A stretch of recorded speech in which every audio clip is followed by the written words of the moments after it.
We are here in the last day of spud harvest. We just finished, and I'm gonna give you guys a tour of this potato cellar so you can see how it works. We're fixing some stuff right here that broke, so we're gonna walk past him and we're gonna walk up to the pile. So this is what 10 million pounds of potatoes looks like. Normally this cellar would hold 12 million pounds, but we didn't fill it all the way full because we didn't have enough potatoes. But this is the new potato mountain. So we stack it. It is stacked about 30 feet tall and very wide. It's a huge pile of potatoes. All these vents, they go underneath the potatoes and they have holes in the bottom. You can see some of the holes in this one. So they have holes in the bottom, and the air will blow through underneath all the potatoes to keep them ventilated and to keep them cool. We also have ways to control the humidity so that the potatoes don't get too wet or too dry. We want to keep them just right. We try to keep the potatoes at 46 degrees. That's the ideal temperature to keep them good for a long time. So this cellar was actually completely full of last year's potatoes about a week ago. So they just got done pulling the potatoes out and we put new potatoes in it.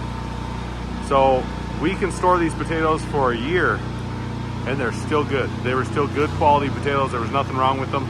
They looked just like they do right now.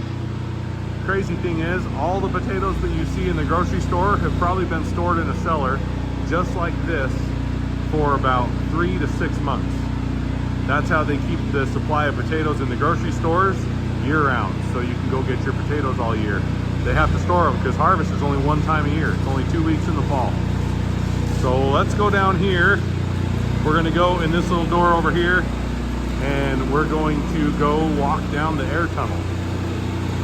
We go in here, this is the mechanical room. So we have all of our electronics, which we've had to rewire and wire things in. That's why that's open. And then here we have the control panel. So this is where you set all the temperatures that you want it to be. It tells you what the outside air temperature is, what the plenum temperature is, what temperature you want it to be at, what temperature you want it to be cooled down to, and all of that. You control it from right here. You can control the fan speed, the refrigeration, the humidity, the climate cell, the heat. We do have heat in the back, and all that is controlled right here. Now we're gonna go in this room and give you a tour. It's dark, our lights burned out. So this is the refrigeration unit. So it's essentially a big radiator. So outside there's a big trailer and it's got all this stuff. So these pipes bring refrigerant in and it cools this down really cold, and the air flows through this to cool the cellar down even more. Also, up here, there's these 2 doors. So right now they're closed to the outside. So if it turns on, it's gonna recirculate the air from where the potatoes are back through here, cool it down, and then pump it through those pipes underneath. Now, if the outside air gets cold enough that we can use that to cool the cellar down, these doors will close to the cellar so it won't recirculate, and it'll open to outside. So if those open up, it'll be bringing in outside air. So during the winter, we don't have to use the refrigeration. It'll bring in outside air, which is cold, and it'll use that air to keep the potatoes cold. So if we go over here, I don't know if this door is going to, oh sweet, it opens. So right here, there's a big wall. So this is essentially cardboard. If we get close to it, you can see it's just like cardboard. It's like a cardboard radiator. So this is called the humidicell. So the humidicell, we have a water trough down here in the bottom.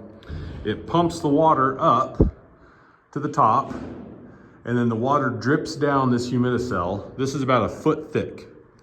It drips down the humidicell, and all the air blows through this humidicell, and it cools the air, but it also adds a little bit of moisture to the air. So if the cellar is too dry, we can turn this humidicell on and we can make it colder. If it's too wet, we can turn this off and we can make it warmer. Or not warmer, we can make it drier, not warmer. We don't want to warm them up. Now over here we have two big fans, and those fans push air down the tunnel. That's what cycles the air through the cellar. Let's get this closed here. There we go. Now we'll go in here to the tunnel. So gives you Indiana Jones vibes in here, and it's cold in here. If I shine this light, you can see my breath. Yeah, it's cold. It's probably about 40 to 45 degrees in here. This is a concrete tunnel. The walls are about a foot thick, and then we also have spray foam on here. Now, if we turn over here, you can see the big fans. So we have the big fans, the blow, and then we have this thing. So this, if the humidicell isn't putting enough moisture in, we can turn these on. These are humidifiers. So this fills up with water, it gets pumped up through here, and then this spins really fast. So it spins super fast, and it takes that water and it turns it into a fog. So it blows it out, and when they're both on, there's one down there too, when they're both on, it will make this whole cellar, you won't be able to see to the other end, it'll just be foggy in here. So we're gonna walk down here. These are all the vent holes. So you can slide these open. So right now these are closed because we're not using them because the cellar's not full. But right here, we have some that are open. And you can see that goes all the way down underneath the potatoes. So you can see the potatoes right here. The potatoes are just piled right on top of this. Now when the cellar's running, and we're putting humidity in here, how we check to see if it's got enough moisture is between each one of these ribs, we want a little puddle. Now we don't want the puddle to be over the ribs, we just want it to be in the bottom. And that's about how you know if you've got enough moisture or not. We also have the floor is kind of wet, so it gets a little slick in here. But also this tunnel gets narrower. I don't know if you can see on the camera. It gets narrower the further you go. And then there's also these steps up. So there's these little steps up. So the reason it gets narrower and smaller towards the end is because you want the same amount of air pressure all the way down every single one of these pipes. Because if it was all the same size, the pipes at the end wouldn't have the same amount of air pressure flowing through as the pipes in the front. So it necks down and gets smaller, so the air pressure stays the same. So there's a lot of engineering and design that went into these tunnels. People who are a lot smarter than me. But we're gonna walk all the way back to the back here. There's a door. So at the back of the cellar, there is a stairs. And I'm breathing heavy because I'm out of shape. So yeah, if we open this door, there's big stairs. So we're gonna go up here. So this is the top of the pile. Just climbed up this big stairway. So this pile is about 30 feet tall. So we're a little ways off the ground. There's actually a crack right there that's about 20 feet off the ground that you can see all the way to the bottom. But these potatoes are really good looking potatoes. And there's about 10 million pounds of them right here. And they'll be stored probably till next summer sometime when they come and pull them out. So there's also up here, there's these two heaters, two red heaters. So those heaters are for the condensation control.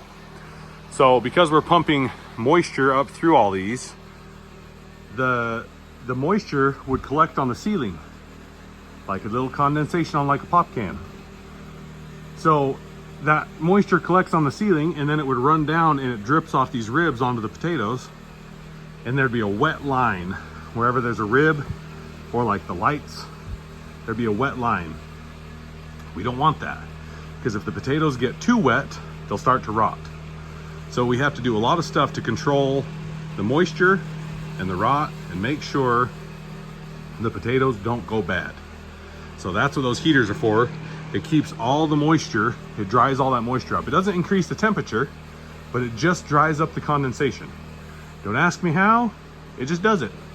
And we've put those in every one of our cellars because ever since we did that, we haven't had any rotten potatoes on the top. We used to have to walk over the top of every cellar during the winter 2 or 3 times with 5-gallon buckets and pick up all the rotten potatoes.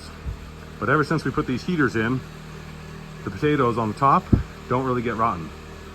So another thing we have to watch for is we have to watch for sprouts. Because if they get too warm, then they'll start to grow and they'll get little sprouts on them. So ideally, they don't get sprouts. If we keep them cold and keep the humidity and everything just right, they won't grow and they'll be just fine.